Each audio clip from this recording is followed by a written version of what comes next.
Everyone, happy new year to all of you. এবার প্রচন্ড ঠান্ডা পড়েছে, -1 ছিল। ভেবেছিলাম বাইরে বের হব না, তো আমরা বাসায় ছোটখাটো একটা বারবিকিউ পার্টি অ্যারেঞ্জ করার প্ল্যানিং করে ফেললাম। চিকেন এনে সেগুলো কেটে কুটে বারবিকিউ করার জন্য রেডি করছিলাম। আসলে কি 31st-এ আমি একটু নস্টালজিয়ায় ভুগি। একটা সময় বার্ষিক পরীক্ষার পর এই সময়টাতে আমরা সব কাজিনসরা ফ্রি থাকতাম। আমাদের সবার ফ্রেন্ডসরা যার যার গ্রামের বাড়ি চলে যেত, আমরা একা হয়ে যেতাম। তো আমরা ঢাকার মানুষ, আমাদের স্পেশালি যাওয়ার মতো তেমন কোনো জায়গা ছিল না যেখানে যে আমরা পুরো মাস জুড়ে বেড়াতে পারবো। তো সব কাজিনসরা আমরা একসাথে বাহানা খুঁজতাম কিভাবে একটু পার্টি করা যায়, হই হুল্লোড় করা যায়। তো 31st-টা সেরকমই একটা বাহানা ছিল আমাদের। সবাই মিলে একসাথে টাকা জমিয়ে বাজার সদাই করে নিয়ে আসতাম। কখনো বিরিয়ানি পার্টি, কখনো বা বারবিকিউ পার্টি।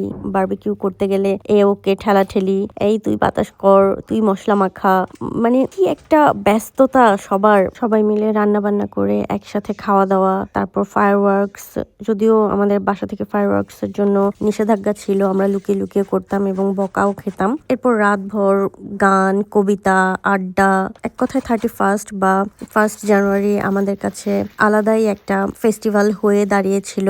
এখন কাজিনসরা এক একজন এক এক দিকে, সবাই যার যার লাইফ নিয়ে, সবাই যার যার মতো ব্যস্ত। তবে আমিও ওই জিনিসটা থেকে বের হয়ে আসতে পারিনি বিধায় এখনো পর্যন্ত আমি ওই যে নস্টালজিয়ায় ভুগি আর টুকটাক ওই মেমোরিজ গুলো আমি আবার নিজের মতো করে রিক্রিয়েট করার ট্রাই করি। তাই এবার বারবিকিউ অ্যারেঞ্জ করে ফেললাম। তো খাওয়া দাওয়া করতে করতেই ভাবলাম যে যাই বাইরে থেকে একটা ঘুরান্টি দিয়ে আসি, এখানে সবাই অনেক আনন্দ করে, একটু দেখে আসি। তো বাইরে চলে গেলাম দেখতে, এবং আপনারা দেখে থাকবেন এখানে কিন্তু খোলা জায়গা বা নদীর পাড়ে ওরা ফায়ারওয়ার্কস গুলো করে থাকে। তবুও বাচ্চা, বয়স্ক, অসুস্থ মানুষ এবং অবুঝ প্রাণীদের কথা চিন্তা করে হলেও, বিশেষ করে বাংলাদেশের মতো ঘনবসতিপূর্ণ জায়গায় ফায়ারওয়ার্কস না করাটাই শোভনীয়। নতুন বছরে I wish everyone will be fine and once again happy new year.